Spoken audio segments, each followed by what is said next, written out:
সবাইকে এই চ্যানেলে স্বাগত। সুপ্রিম কোর্টের বিভিন্ন রকম কাজ ও ক্ষমতা থাকে, আর তার কাজেরও বিভিন্ন এখতিয়ার বা অধিক্ষেত্র অর্থাৎ জুরিসডিকশন থাকে।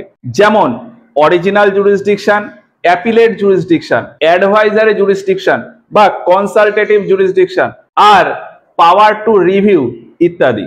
এর ভেতরে অরিজিনাল জুরিসডিকশনের ব্যাপারে সংবিধানের 131 নম্বর ধারাতে উল্লেখ রয়েছে। অ্যাপিলেট জুরিসডিকশনের ব্যাপারে 132 থেকে 136 নম্বর ধারা পর্যন্ত বিভিন্ন বিষয় উল্লেখ রয়েছে। পাওয়ার টু রিভিউ এর ব্যাপারে 137 নম্বর ধারাতে লেখা রয়েছে, যেগুলো আমরা এর আগের ভিডিওগুলোতে ডিটেলসে আলোচনা করেছি। ওই ভিডিওগুলো দেখতে পারো।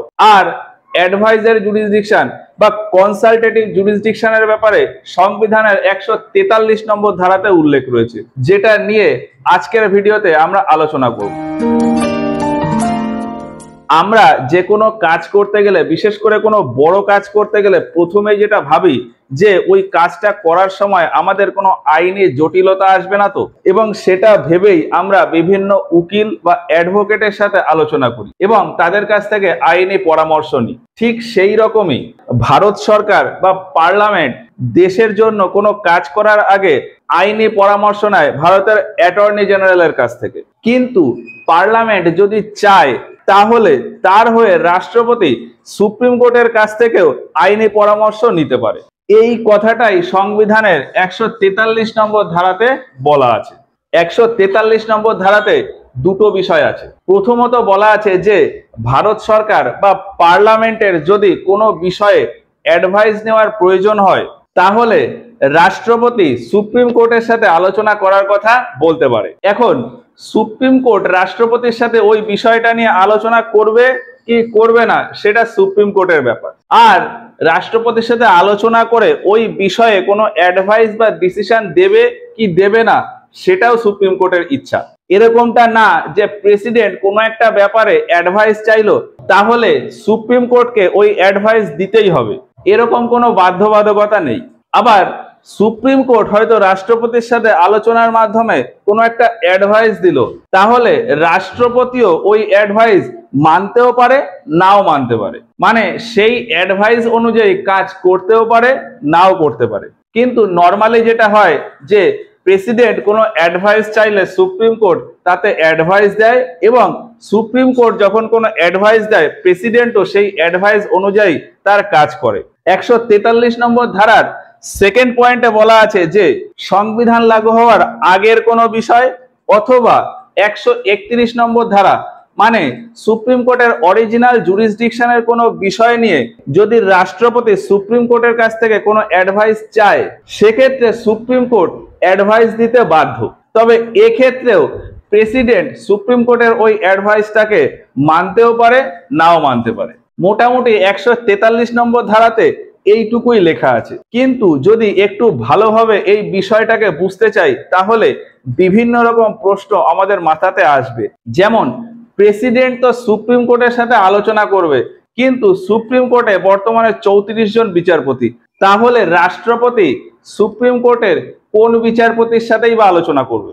ভারতের অ্যাটর্নি জেনারেলের যখন সুপ্রিম কোর্টের বিচারপতিদের মতনই নলেজ থাকে তাহলে আইনি পরামর্শের জন্য শুধুমাত্র অ্যাটর্নি জেনারেলের সাথে আলোচনা করলেই তো হয়। কষ্ট করে সুপ্রিম কোর্টের বিচারপতিদের সাথে আলোচনা করার কি আছে? এখনো পর্যন্ত কতবার প্রেসিডেন্ট এই 143 নম্বর ধারা প্রয়োগ করে সুপ্রিম কোর্টের কাছ থেকে অ্যাডভাইস চেয়েছে?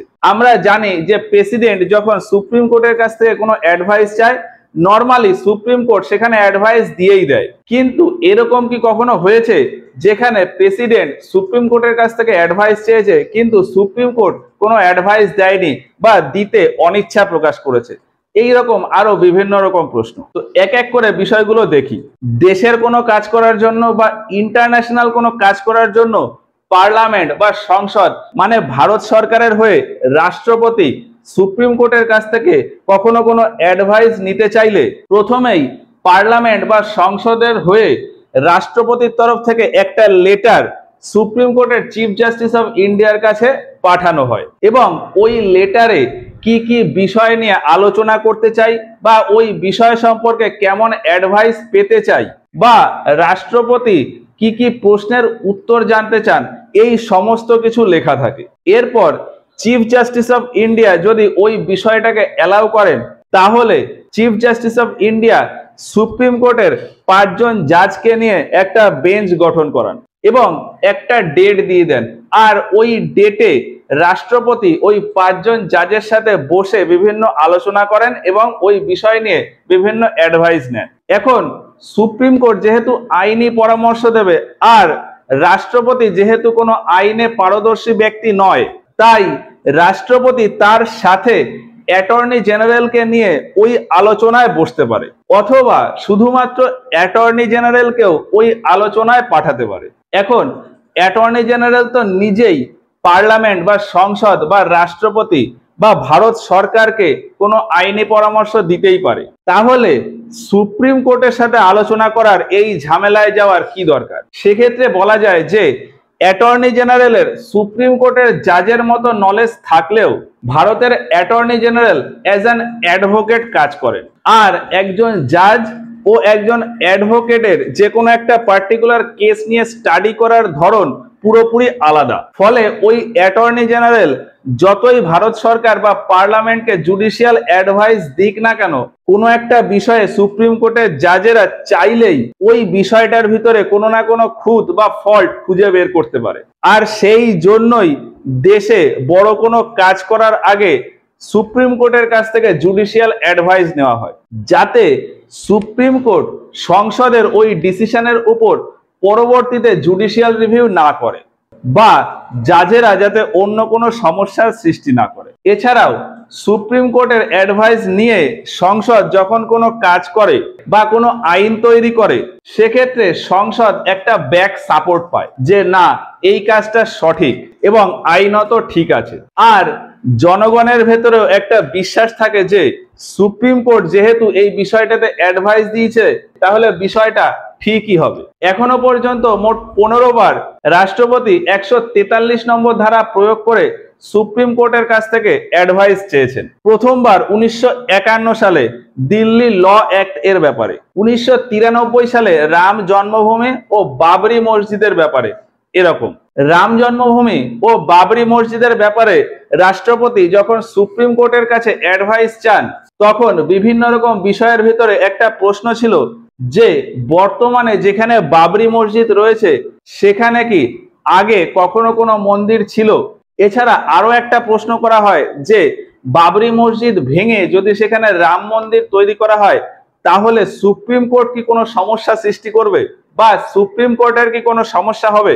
এক্ষেত্রে সুপ্রিম কোর্ট রাষ্ট্রপতিকে তার অ্যাডভাইস জানাতে অনিচ্ছা দেখায় এবং বলে যে এই ব্যাপারে সাজেশন বা ডিসিশন দেওয়ার মতন কিছু নেই।